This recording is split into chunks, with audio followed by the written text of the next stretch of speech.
Welcome to the Sandersonian Institute of Cosmere Studies, where there's always another secret.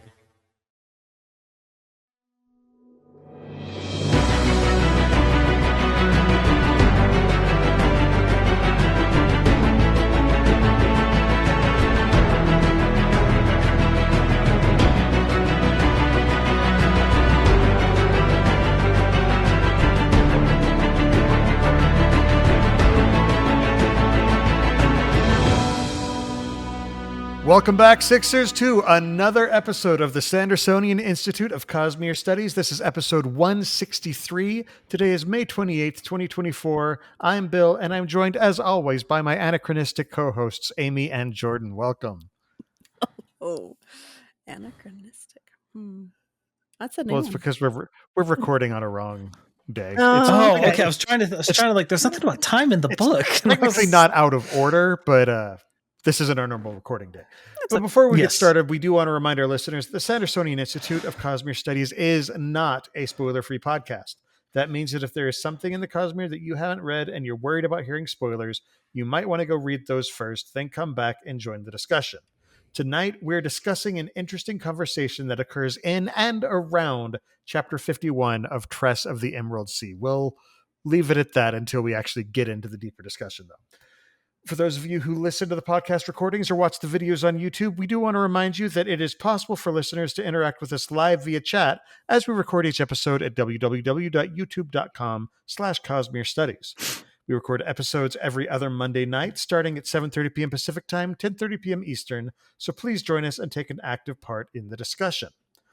The show is made possible by the support of our listeners and patrons. The show, of course, will continue to be free, but if you want to help us out, you can head over to patreon.com/Cosmere Studies. Even pledging $1 or $2 per episode really helps us out as we continue to work to improve the show. Patrons get immediate access to our Discord channel where you can talk about the show and the Cosmere with other listeners. It's a great community. We've got some good discussions going on over there, and you'll also get early access to bonus episodes, exclusive access to other bonus content, and other good stuff. Like I said, it's weird. This is not our normal recording night, and I'm in a very different headspace than I typically am. How are y'all doing?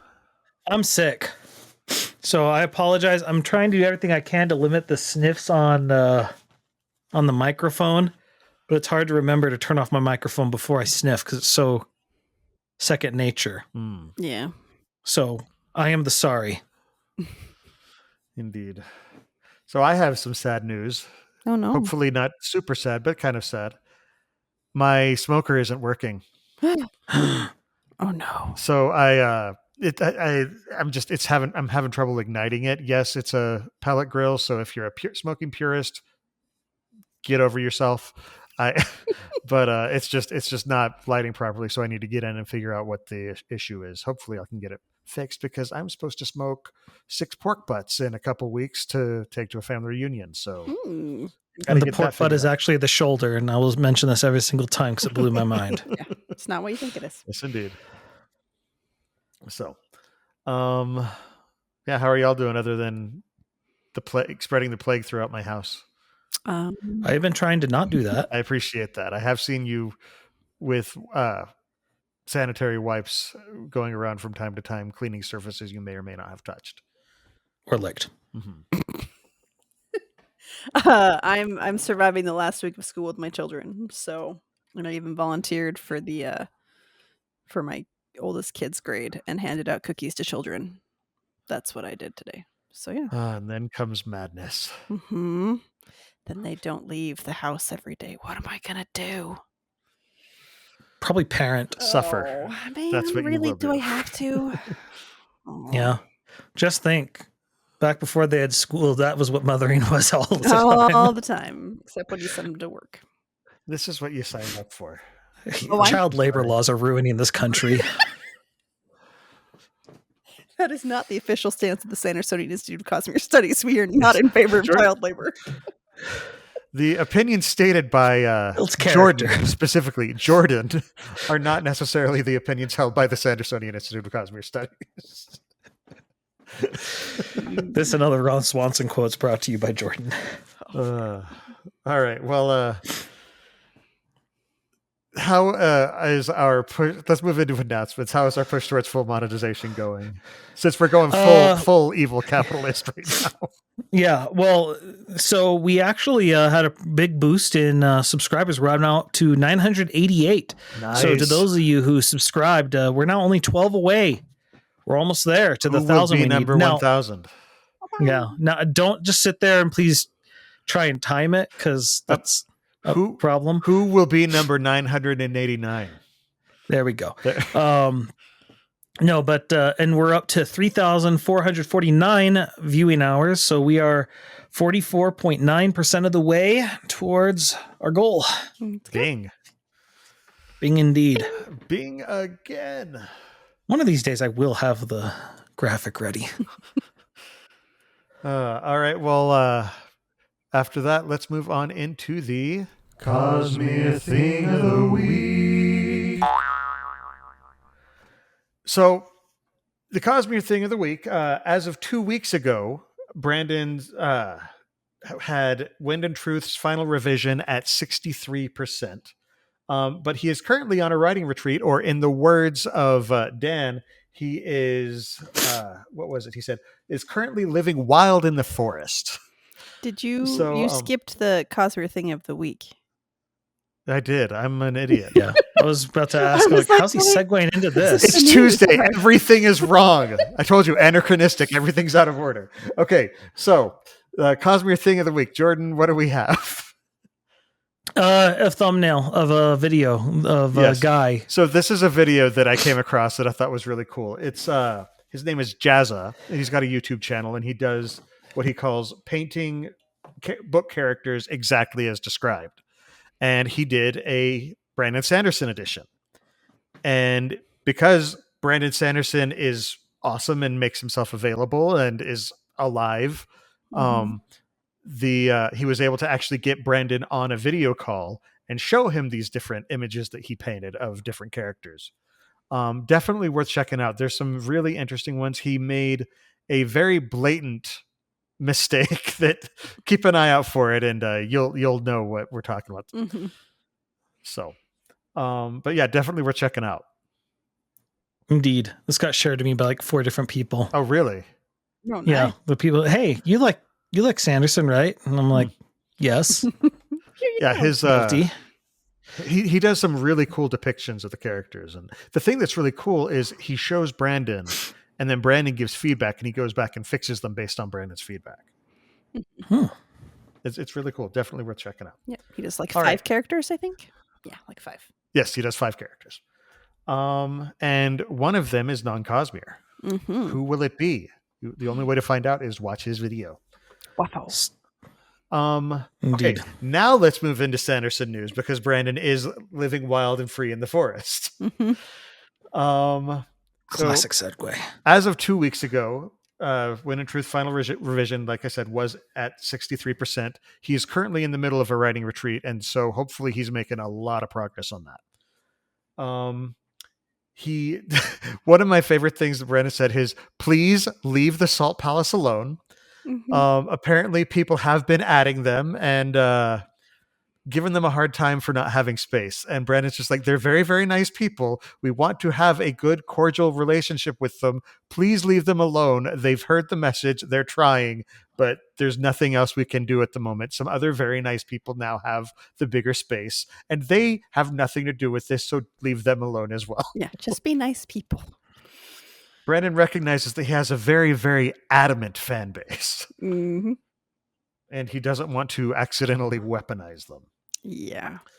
In his words, he says, instead it's time to intentionally weaponize Jordan, them. No. Well, no. Jordan, we talked about this. I'm feeling vindictive. No, this is Stormlight Night. We're not talking about Vin. Everything is Vin.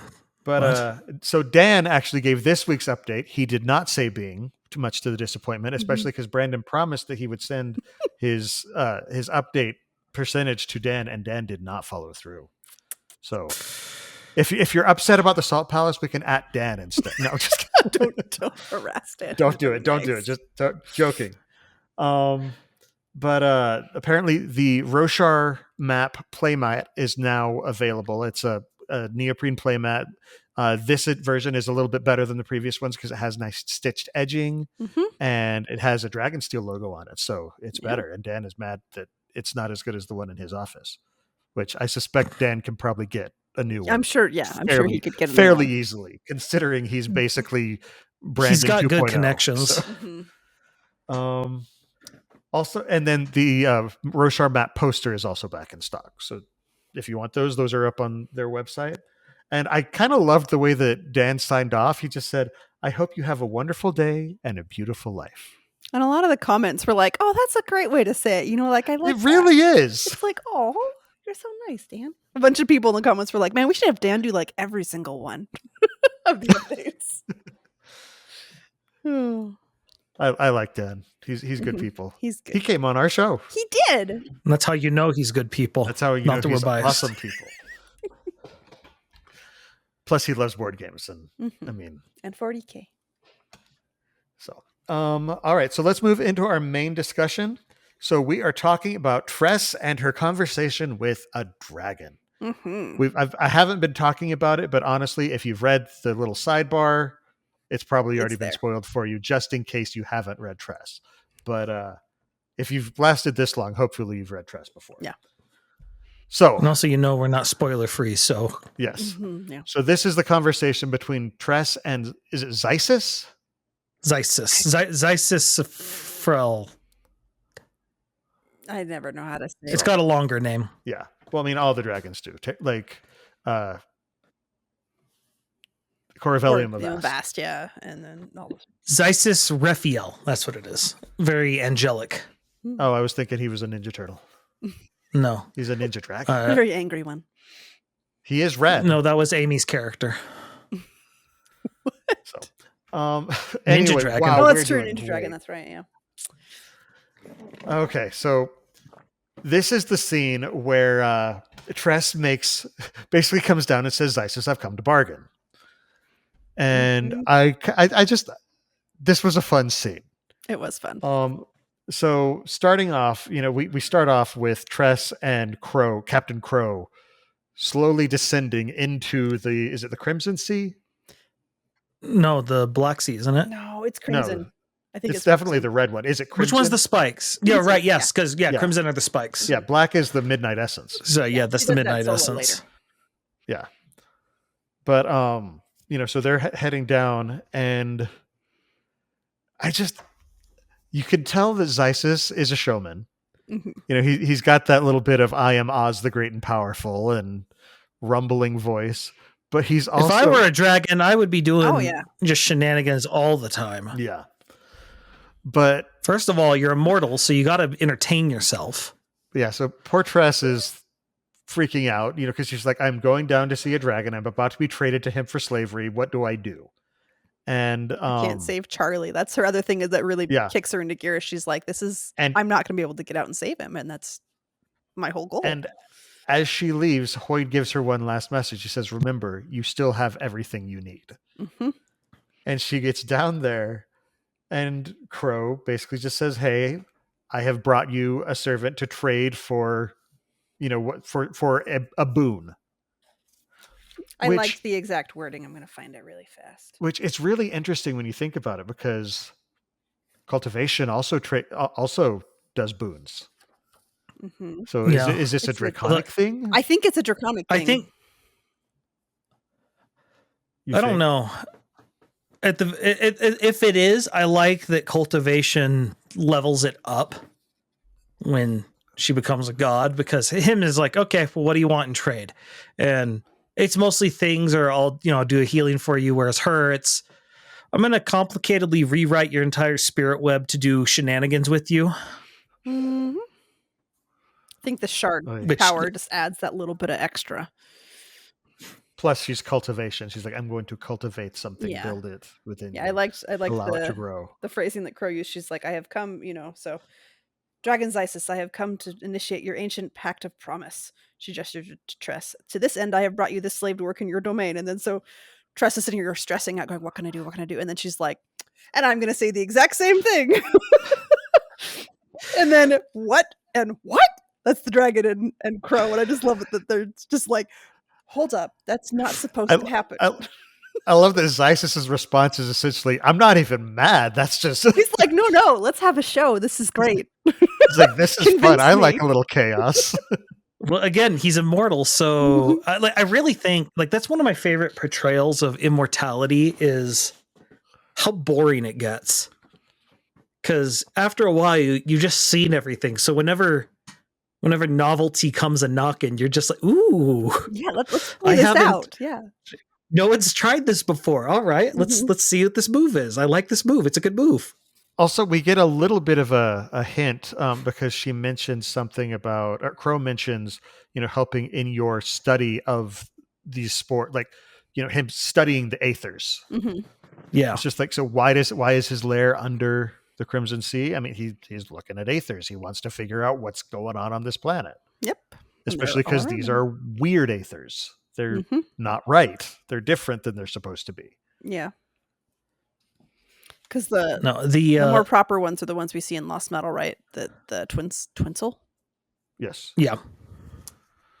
Yeah. We see Which in Emerald. retrospect, not a very good code name. I know exactly what he's about. It's like literally two souls. And it's like, what could he be doing? It's like, well, He's got an Aether. he's bonded with an Aether. There you go. I mean, to be fair, someone else's code name is code names are stupid. So, That's a genius code name. That is snark right there. And spite. Yes, Doug. But no, the thing that the other thing I like is the fact that as Tress is going down, first of all, the way he describes the stairs sounds very dangerous to me. It sounds like there's not like, there's a reason we have stairs like turn. It's because if you trip downstairs that just goes straight down, you just fall forever. I'm just saying that I don't think this is OSHA compliant. I don't know that he's worried about OSHA.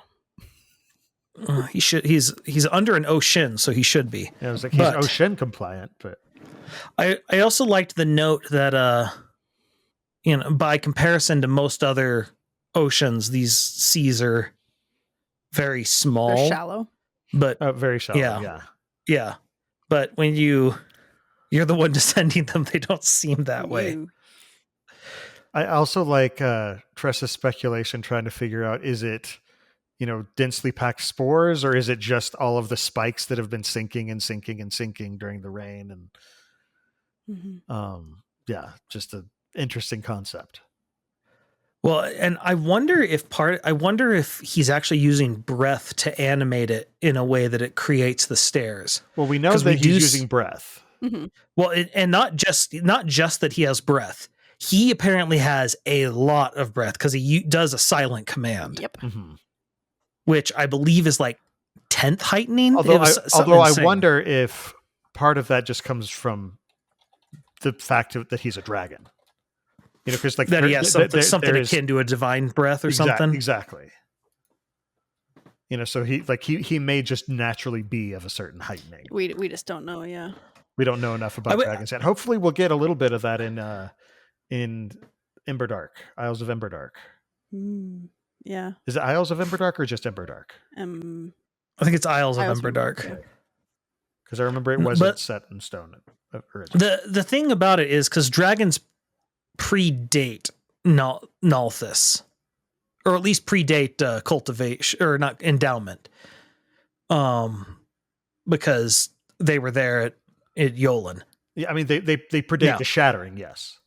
Yeah, and so I don't think it would be a divine breath, but they might have something that lets them augment what they already do. Well, I'm not saying it's necessarily a divine breath, but just by nature of being dragons.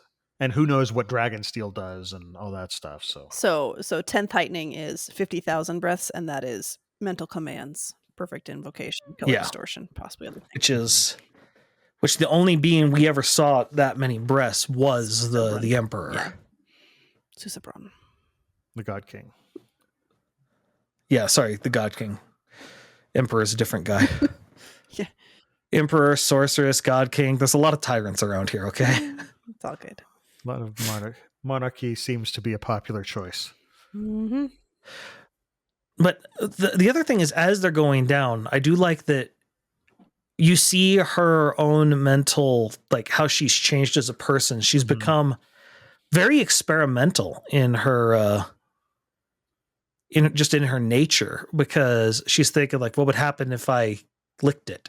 Which I'm like, you belong on our podcast. Exactly. I was like, oh, Isaac got to write a chapter. Awesome. There we go. Yeah. But it's like, okay, is he doing something that suppresses it, or is it just, it's all just shaped and still don't get any water anywhere? Mm-hmm. Yeah. What Because kinds of otherwise magic, it's about to get very spiky. yeah, what kinds of magic does Xisis have at hand? Yeah, we just don't know. I also just like when they finally get down, like you were talking about how he's so theatrical with his entrance. And I love the description, because this is something that we've known dragons are in the Cosmere for a while. So getting to see our first dragon, first impressions are important. Yeah. Yeah, this is the first time we actually see a dragon in Their original form. In dragon form. Mm-hmm. Yeah. And then I didn't think about the fact that wings are appendages. And when he said 6 limbs, I'm like, holy crap, it's like an insect thing? What an interesting take on dragons. That you guys like, no, wings. And just like, wings are appendages? What else would they be? Pause. I don't know what I expected, to be honest. I didn't think about this. Yeah. But the other thing is, I believe, if I'm remembering right, this is actually the first time in canon, in the books, we hear the word Dragonsteel. Yeah, I don't think so. Yeah, I don't think we hear about, because Hoyt is musing about it.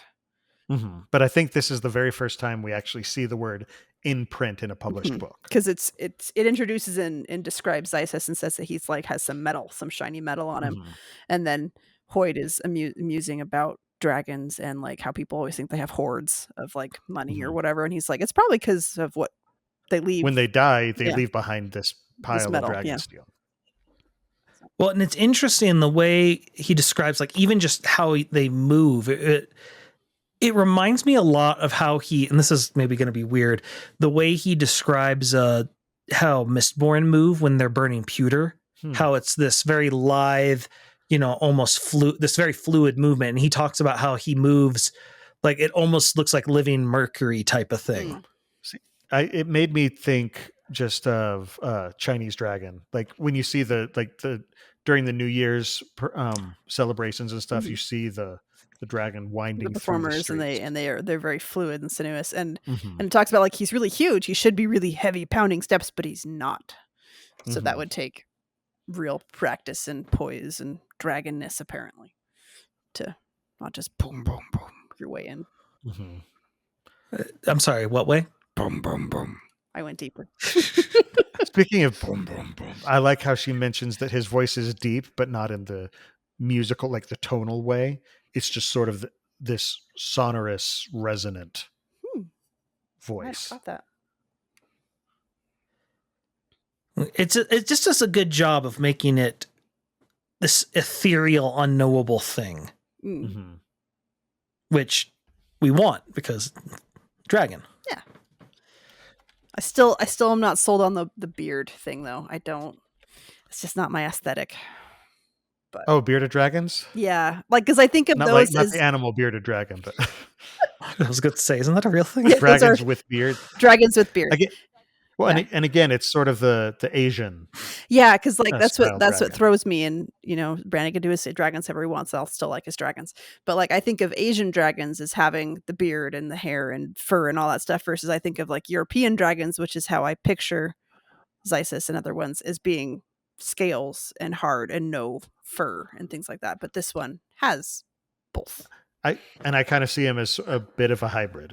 Yeah, and so on top of it, with also a little bit of like Latin American lore with like the feathered dragons as well. Like whatever that. Yeah, the snake. Like it's definitely because like the metal part makes. I mean, even his horns he says are burnished. So obviously a lot of that European armored look, but yeah, also the sinuous nature of the almost like the more Asian dragons, and then the featheredness in my. I think it also might be just like modern interpretations of dinosaurs as well. Could be the influence. Mm. That's true, because they have feathers and stuff, and that still throws me. I grew up with Jurassic Park, and that's how it stays in my head. Chickens are Back in my day, dinosaurs. dinosaurs had scales. No, not this feather business.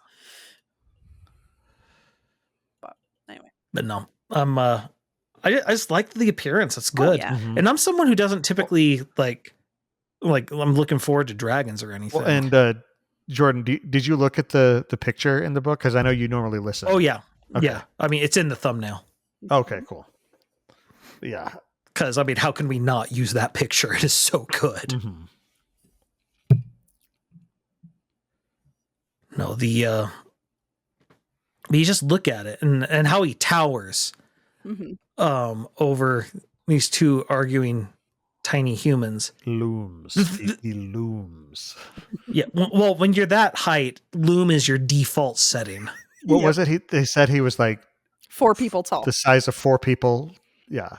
I think they said like 20 feet when he Which is stood or about 4 whatever. people. Yeah. Yeah. Because it uses And then 4 also, people. That's the well, and measurement. also like when Crow is going off on Tress, he puts his hands in, like one of his claws is enormous between them. And The size of her. And he's like, yeah. no, you don't get to beat each other up. He's like, we talk. That's what you do. I don't want, and he's like, I don't want my My slave to be whatever injured, is yeah. traded to me to be damaged. I want them in pristine condition, Yes. mint condition or nothing. Yeah, I was gonna say like he's definitely a comic book collector. Yep. Mhm. I need these things to be cherry, okay? Don't beat each other up. Don't take it out of the package. We look, it's actually like a horror thing. Everyone's just saran wrapped. You'll mess up the page. There was a Simpsons episode of that. Oh no. I think that was with the comic book guy. Uh huh. That's right. I forgot And about that. he had Lucy Lawless in the. Yes. And it's like, wait a minute. Xena can't Mylar. fly. I told you, I'm not Xena. I'm Lucy Lawless. Great episode. Anyway, Good times. but yeah. So I love how he's just like, okay, so this is an interesting situation. Tell me, why should I take her and not you? And they go back and forth. Well, for a couple times. And it's weird because it becomes like this anti-hype battle Mm-hmm. where each one's like, no, I suck. You don't want me. It's like, you should have tried sucking more. You should have tried being more awful. Yeah, because when it comes to, what is it? Oh goodness. But Oh, yeah. so because So- Tress tries to say like, oh well, Crow's gonna die, because she's got the spore condition going on, and Crow's like, ha, you already knew that I was gonna ask for it, so you're losing ground now, and Crow's like, you should have tried to be more awful.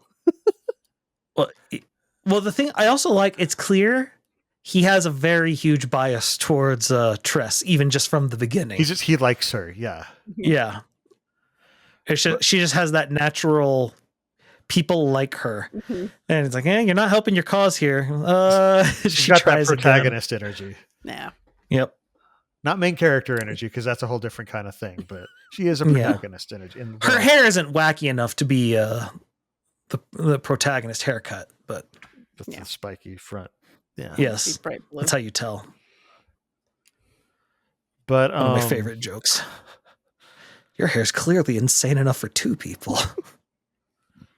But I like it when he mentions, I wouldn't have told her that the cure only lasts for a year or two, and Tress is just like, I don't know if he's bluffing right now, but it would behoove me not to say anything. Yeah. I'm just Well, 'cause not she- gonna push that. I just like she makes the quick call. "Oh, that's something someone who wants to keep someone around might say." Uh-huh. Which is kind of funny because that's kind of the same logic that made her crewmates think she was a king's mask the entire book, which was a plot line I'd forgotten about. I did too. 'Cause Yeah.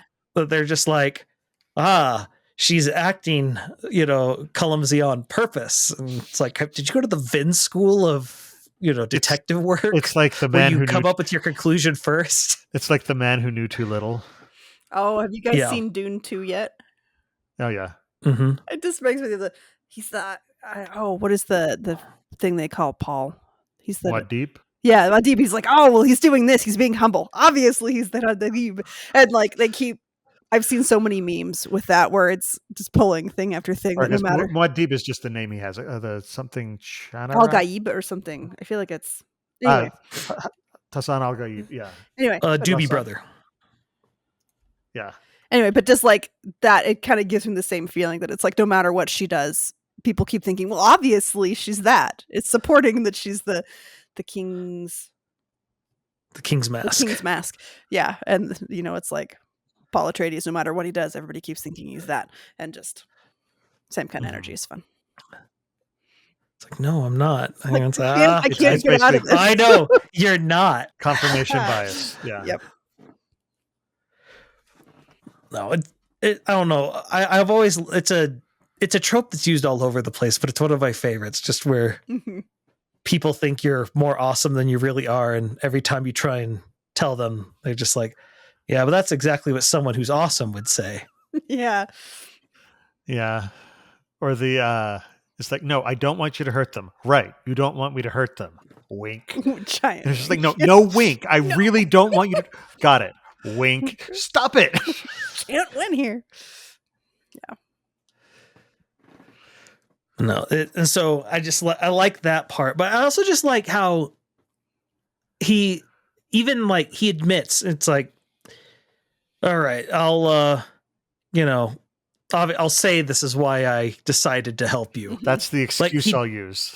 Yeah. He doesn't want it to get out that he's actually a little bit of a softie. Yeah, that he's like, I don't care about your relationships, but okay, maybe that isn't, we'll let it go. I also like to see that he's like, no, I'm afraid of the sorceress. We will not be messing with her.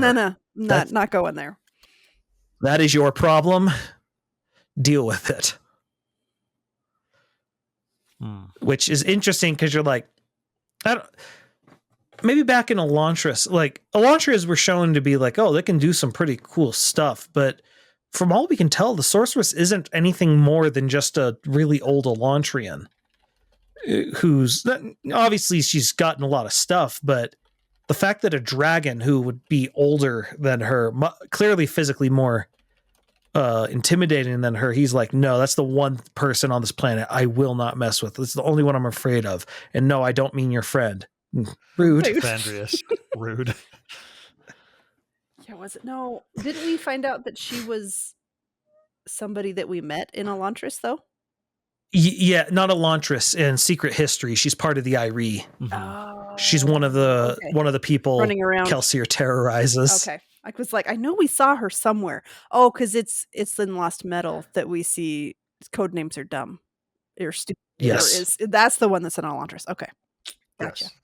Well, and it's one of those things that after reading Elantris the first time, you're like, oh, Elantrians, that's a pretty cool thing to have. But it's one of these things you're like, wait, are all Elantrians kind of on some level bondsmiths unchained if they just study hard enough? But then they have like their chain is their location. Like it seems like but apparently they have found they have found ways around that. We don't know how yet, but they apparently did. So connection juice, I think, and a rocket. Yeah, the rocket helps too, probably. Rockets are useful. I know it's a controversial take. No, I'm very interested to learn a little bit more about how Elantrian magic works after what we saw in the tower in this book. And now we know that Hoyd is an Elantrian too now. After this, but I do like the debate between them about it's like, she's a captain. You can use her leadership skills with your servants. She's like, no, my crew hates me. You know that. They love you. She's like, no. I mean, you're selling me up. No, they hate me. But they love her. I'm a problem. I'm old and set in my ways and just gross. The moldable one. You don't want her. Me. Somebody in chat said it's like bargaining with the shin. Oh yeah. Yeah. I forgot about that. That's a good. Yeah. That's a good one. It's like, no, I'm nowhere near awesome enough for you. But no, the other thing that I just liked, just seeing Tress put it together, because no one thought much of her in her hometown, and as much as you're like, oh, it's like for good reason. She's just sort of just this nice person who just sort of collects cups and makes pies very out of stuff that you're like, how did you make that tasty in the end? Yeah, and it's like they appreciate her, they like her, they they don't think that she's not worthy of anything. It's just that she's just kind of nice. She's just kind of there. Yeah. And I say that as a Hufflepuff. I'm a Hufflepuff too. Just for What are you, Jordan? Fans. Are you not? Are you something else? Jordan is my designated Slytherin. I'm a Slytherin. That's my son is my son is a Slytherin, I think.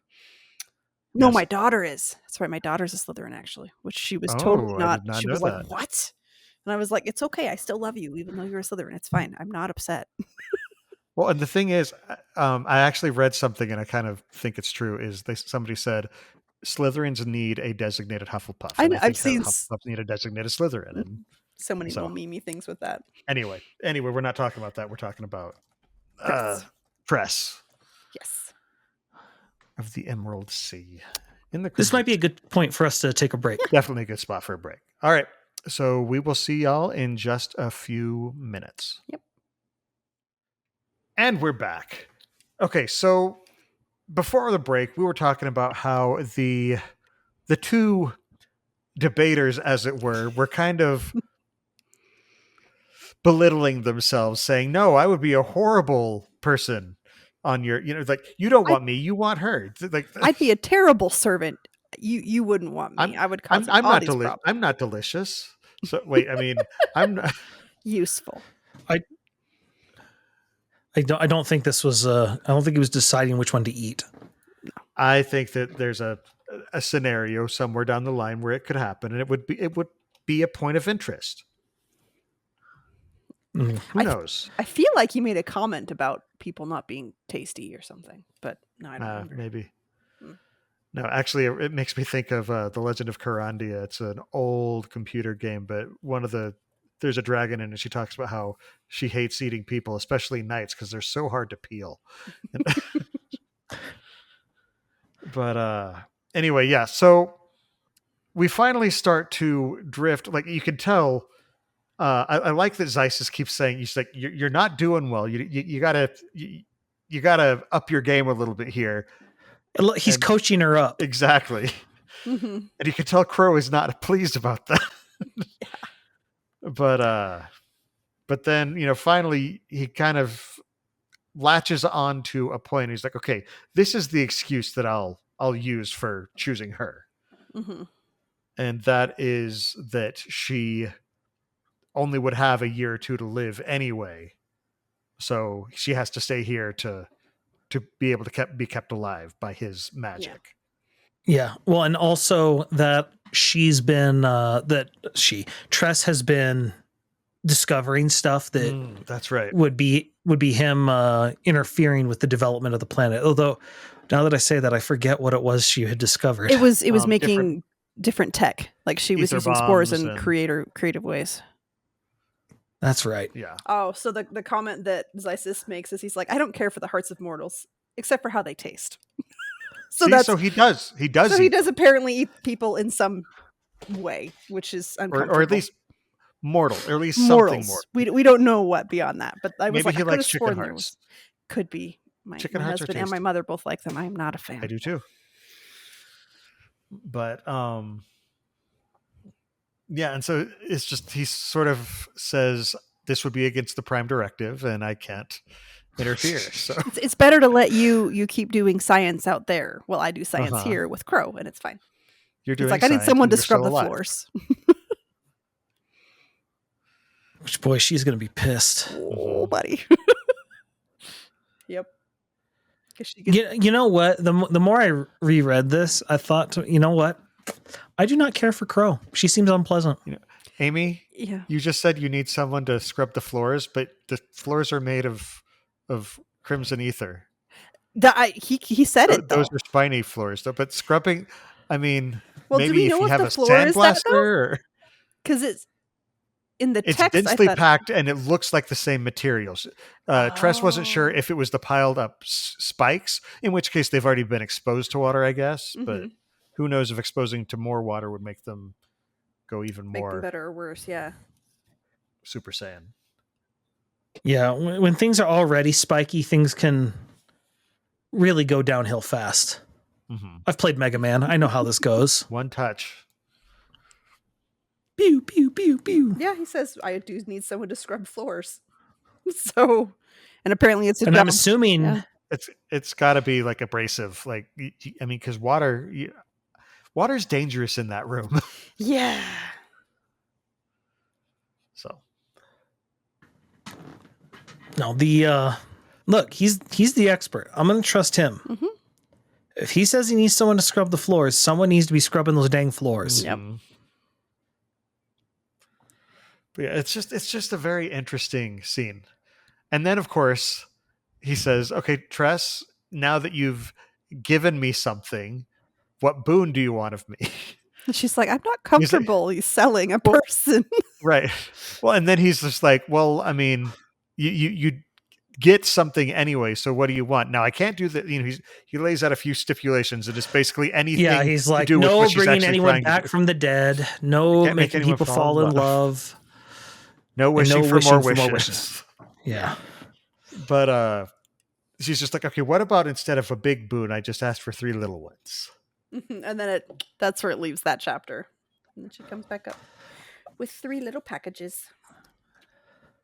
I also just love the idea because she's such a polite person, and she had that whole thing where she's like, no, that I'm not going to be this person who just, wants his approval the way I've been in the past. But then she still kind of does. But she's just so polite. She just doesn't want to impose. Yep. Which I relate to Tress a little too much in that regard. It's hard to be outspoken for me. Yeah.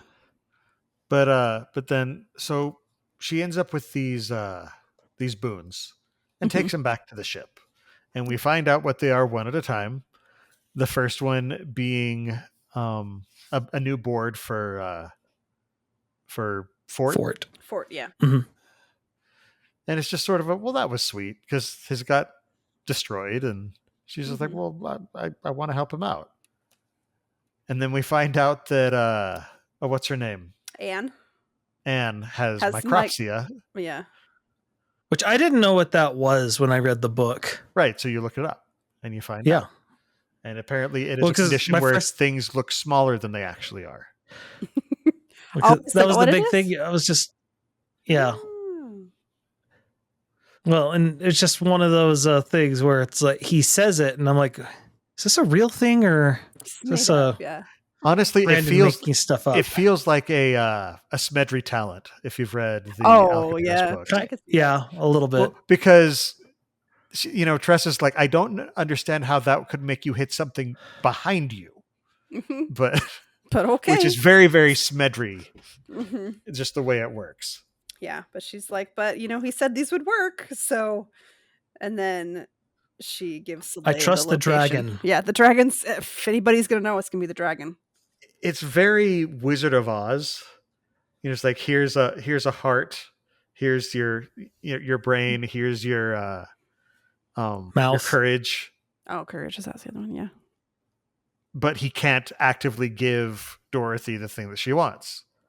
I mean, come to think of it, he does give one person eyes, gives one person a mouth. Yeah. Yeah, he gives the other person. This is actually really close now because it's her father's location, who she loves and she's trying to find. So maybe you could extrapolate it to heart. We're stretching a little bit, but it just sort of has that. Yeah, it sort stretching is important. Well, and again, we said Oz the Great and Powerful, so. But and then we find out that the location of her father, not her father, but what's the friend's name? Soleil's father. Soleil. Yeah, it was Soleil's father. Soleil's father is behind where she was looking. And so she's like, I would have kept going and been a step ahead of him every time and never found him. So. Which is why it's always important to spy check and turn around. Mm-hmm. But no, it's just this incredibly wholesome thing. And I mean, look, this entire book is an incredibly wholesome thing. This is definitely one of the squishiest of his books. Mm-hmm. I was surprised how much I liked it, to be honest. I think I would enjoy it more on a second read just because I kind of know what I'm in for and it'd feel more cozy rather than... Because this isn't so much a book as what's going to happen next, what's going to happen next, what's going to happen next. It feels kind of like a hug of a story. Yeah, a cozy little romp. Mm-hmm. No, for me, because if you remember, this came out on the 1st of January, which I was driving back home from Dallas to here. And so you had your I had birthday recovery as well. So yeah. Oh yeah, things got so out of control.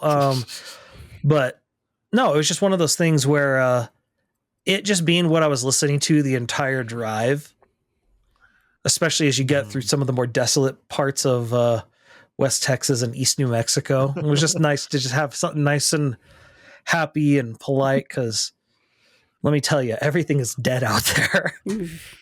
Sounds like and the Emerald Sea, it's all plants. Just a little bit of water and everything grows. It grows. Yep. I mean, really, it's just a bunch of shrinky dinks. What? Just add water. That's not a shrinky dink. Isn't that a shrink? Didn't they dissolve? I thought they dissolved in water. Shrinky dinks shrink. They're like little stained glass, but plastic. You bake them in the oven and they shrink. Oh, is that what those are? Was it the oven? Wait, what was the thing you just had water and they expanded then? Shrinky dinks are the ones that you put in the oven. Yeah. Yeah, like a chia pet, they were the ovens, or like the dinosaur pill sponges. Yes, the dinosaur pills. That's what I was thinking of. I'm gonna look what those are called. They're like Universal Magic Grow, something like that. Yeah, but yeah, like dinosaur magic pill. You put magic them in water Grow and the capsules. outside dissolves. Yeah. Yeah. Mm-hmm. I was very interested to see what dinosaur pills would return on a Google search, but it knew what I was going for. It's been here before. These AIs are getting too smart. Oh man. Except when they tell you to make chlorine gas, but that's fine. Wow. I think I heard that someone was trying to look up how to clean something and it told them to make chlorine gas. Oh gosh. Yeah. That's the AI, much like the shrinky dink, needs to go back into the oven for a little bit. Just a bit more. Anyway. But yeah, it really is. This book is just a fun little cozy read. Mm-hmm. It's very fun. And you can tell it is very inspired by The Princess Bride. You can Brandon, you can tell Brandon's just like, I want to try a voice like this. I feel, didn't his wife Emily say something like, I kind of wish Buttercup was more proactive or something like that. And then he was like, and then we have Tress. Mm-hmm. You have to be careful what you say around Brandon. Because it starts a story idea. He just might make up a book out of some one-off comment. Mm-hmm. Like, everyone, we need to make sure not to bring up licking things around him, because who knows what direction that's going to go. He knows about licking things. He brought up licking things in this book. Yes, but if we say it around him, he might come up with some licking-based magic, and no one's going to be happy with that. Or rather, there will be some people, and I don't want to meet them. Just as long as Isaac gets the opportunity to lick the Mona Lisa. Yes. Oh, man. Brandon's got a lot of pull. I don't think he has that kind of pull. No. There's even a TikTok sound where it's someone saying that they would be remembered if they licked the Mona Lisa. So, anyway. Yeah. They're not wrong. You would get remembered for that. But yeah, if you're watching though, let us know what you thought of this scene and what you thought of this book, because this is I think one of the more different of Brandon's books. Yeah, very experimental. Mm-hmm. Well, it's what I really liked about the secret projects as a whole. Just because, I mean, he talked about that, how in his the I Have to Come Clean video, how this felt like back in his early days where he could just sort of experiment when there was less expectations on what he needed to write. And you can definitely see it, because this Frugal Wizard's Guide, like those two in particular are way experimental. Mhm. Hmm. Well, and then Yumi was a little bit more experimental just because he was dealing with a completely different style of world. Like it was a very modern setting Yeah. and very Asian setting, compared to a lot of the European based. Yeah. Like, I mean, even with Roshar, while the people appear more Mongolian, a lot of the armor and aesthetics And the culture kind of feels a are a bit more bit- Western. Yeah. Yeah. Very feudal Europe. Mhm. Well, and then on top of it, that one also it's again in that Hoid voice, Right. where Mhm. it's also clear he's experimenting with that because he's like, Yeah. like this guy's kind of important. I'm gonna have big things. I need to make sure I get this voice right. Mhm. I'll be very interested to hear how the voice changes in the future when he's telling his story as opposed to someone else's. Yeah. Well, and it's also a story of him when he's in his right mind. Versus here, Yeah. he's loopy. Yeah. He's very interesting. And then Sunlit Man was a little more returned to form, but the era is very experimental, and the planet is one of the most bizarre he's Oh, ever yeah. come up with. It's trippy. The Daily Sunrun. Mm-hmm. It's a great shirt. I should have worn it. I wore Stormlight. That's what I did. Nice. I wore Blockbuster. I wore Blockbuster. SaltCon. So anyway, Tell us in the comments what shirt you're wearing right now. Help with the engagement. or if there's an individual scene that you think we should do another deep dive on, because these are fun, and But there's a lot of good that. ones. So ADHD Projects is saying, did we talk about who Hoid might be talking to? I think when we talked about Tress originally, didn't we say it was probably someone who had Rosharan knowledge? Well, he used Risharan terms. Yeah. Yeah. But not today. We didn't really talk about that. We were just talking about this is the specifically a dragon focus on. Yeah, this is specifically a focus on that scene. scene. Yeah. Xisis. I'm never going to say the name right. Xerox. The most important thing about Xisis is that it really fills in the hole that was in Cosmere alphabet. Just because, like, an X, perfect. We needed that. We needed that letter. And so, Very cool. All right. Yeah. Well, we should probably start wrapping up then. So let's move on into emails. We actually do have an email from a listener this week. This is from Malachi L. It was a longer email that I've kind of abridged a bit. So he says, here are a few of my own theories and questions for you. First off, he says, we know that there are rhythms of the shards of their investiture on Roshar. Does this connect to the rhythms heard when burning bronze? Specifically, the rhythms Vin hears from the Well of Ascension. Brandon has actually said that someone burning bronze would be able to hear the rhythms, if I remember right. Yeah. or at least see them. I feel like I heard that too. Yeah. So that one has explicitly been addressed by Brandon. 2, could a Khandra impersonate a singer? Would they take the singer's form, or would they be in dull form? I think they could probably visually do any form of a singer, but I don't think they would have the powers because that is given by Odium and whatever. Well, it's not just Odium; it's also they could absolutely physically imitate them completely. Their spirit web would not change, as far as I know. That's true because they wouldn't have the Spren bond and stuff. It'd be interesting to see how they mimicked them, though, because the reason they're able to mimic humans is because they ingest a lot of the same body parts. A shell would probably be somewhat more difficult for them because it's not as easy to store shell parts. I mean, I think inside your body. I think they would actually take the shell and have They'd them have to outward, sort of the same, like the way that they express hair and fingernails and stuff like that. Yeah. And so I just mean like actually like in terms of space inside their body, if they were changing, I think it'd have to be like how oh my gosh, I forgot his name, Main Khandra. Oh, Tensoon.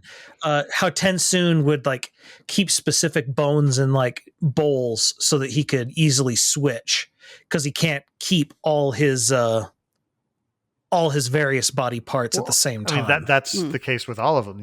Because you incorporate the entire skeleton. So it's one of those things where it'd be interesting because I wonder if they'd still need the skeletal parts or if the shell would be enough. I think they'd still need the skeletal parts. It's one of those things. It's interesting. Just because the way they move, I mean, they essentially create skeletal muscles around the bones. The bones provide structure. Mm-hmm. Yeah. Well, and it's just with especially with the patterns of because they're not all shell, of course. Mm-hmm. And we do know you need their bones to imitate them, which is interesting. You need the bones, but they also consume them, and that's how they develop sort of a perfect memory of them. Yeah. Yeah. And so it's one of those things. It's like, I think it'd be interesting to see because we've had enough Conjure viewpoints where we've seen them talk about trying to mimic these things. I think it'd be an interesting viewpoint to see them talking about the difference between a shell versus hair or regular skin bones. Okay, question number 3. Soulcasters exist on Roshar, meaning that at any point in Roshar's history, any object or person could have been turned into one of the 10 essences. Does this mean that a forger could turn anything on Roshar into any of the 10 essences because you would be rewriting a possible history? So essentially rewrite their history so that a soulcaster turned them into the thing. Say that one more time. Okay. So because there are soulcasters on Roshar, and we see, for example, Yasna turning people into various essences, could a forger then rewrite someone's history so that they have been turned into one of those essences? I think it would depend on how heavily they're invested, because invested things are harder to change. And because is it a thing or is it a person? It's anything on Roshar. So, so it would depend on the likelihood, but I would say, yes, but of course they would also have to be breaking their location rule. So they have to be breaking that as well. And which we have seen that. We have seen it. And I mean, you also just had to think of like how hard some things fought Shallan to change. So it would depend on the soulcaster and whoever's using the soulcaster, because they have to be able to exert enough will. So I think he could, but some things would be harder than others, and I don't know enough about. I think it would be possible, but again, to make the proper stamp and all of this stuff, it would be just as much work as it is on Cell, and then some. Yeah.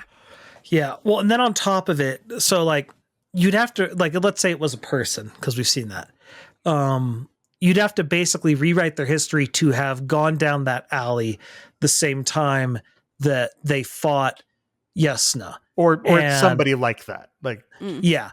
And in particular, if you go back to that scene, what was interesting was how they reacted was sort of tied to the element. Like the person who froze up, she turned into crystal. The person who attacked turned into fire. The person who ran away was turned into smoke. Right. And so you'd have to have a great understanding, not just of forgery, you then would also need a good understanding of soul casting. Right. And that's the other thing. They didn't say anyone, they said anything. Yeah. So could you turn a table into smoke? Yeah, and I think you would. I think this principle's still the same. You have to understand two different magic systems to achieve that. And I think with Roshar, since the continent is changing so much all the time, that it could make it harder too, just by the fact that there's always the creme building up and then the creme getting washed off, and how the land mass is changing and expanding and shrinking. And so, I mean, I could see that making it harder. I don't know if it would make it exponentially harder than another place. But that's just so essentially factor. I think and remember, we're speculating just as much as you would be, but I would say it would be theoretically possible, but very, very, very, very difficult. Mm-hmm. Okay, and then final question. Said, I listened to your episode about the end of the Lost Metal recently, and I thought I found a mistake in Brandon's writing. Gasp. Wayne becomes a Mistborn and drinks some of all 16 metals. He Duralium and burns his Bandaloy, but shouldn't this have burned away all his metals, making another speed bubble? Pushing and pulling, burning away his metals, etc. This doesn't happen unless I'm missing something. You are missing something. because duralumin only burns away everything you're burning at the same time. Oh, so if the other ones are just sitting, then they don't get burned up. So if you're not actively burning something when you burn duralumin, it doesn't all burn away. Mm. So, which was why Vin was able, when she first used it, it only affected her tin. Yeah. So yeah, because she stopped burning everything else, Mhm. and then she was really hated herself because suddenly everything was really loud and really bright, and It was a bad idea. So yeah, that's not a mistake.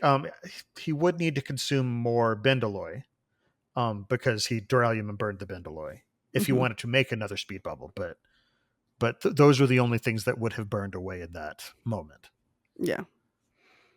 So, all right. And then he ends with, "Sorry, Bill, this email was not short and concise. Thanks so much for your podcast."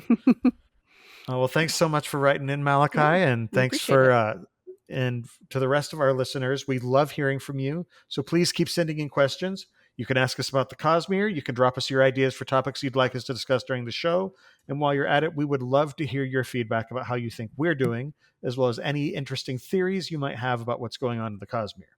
You can send all questions and suggestions in a brief, concise email to cosmerestudies@gmail.com, and hopefully we could read that as part of the show. You can also reach us at the Sandersonian Institute of Cosmere Studies, P.O. Box 970063, Orem, Utah 84097.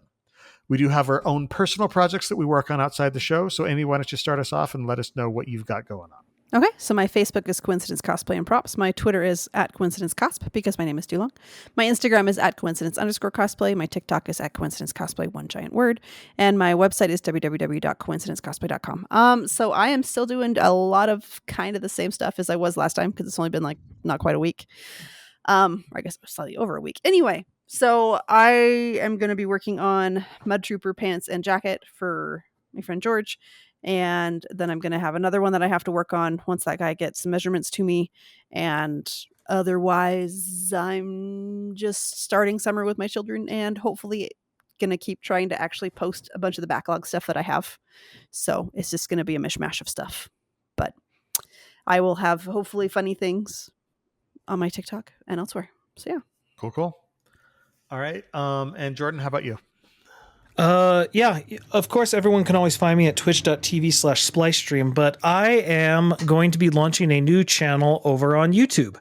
Technically, I've already launched it, but there's no videos there yet. But I would definitely appreciate people start subbing over there. It's called Trivial Video Gaming. It's basically going to be just a bunch of top 10 lists about random crap in video games and trivia on video games. When I popped onto that word having two meanings, I was like, nice. I can play with that. Our first list is going to be the top 10 doors in gaming.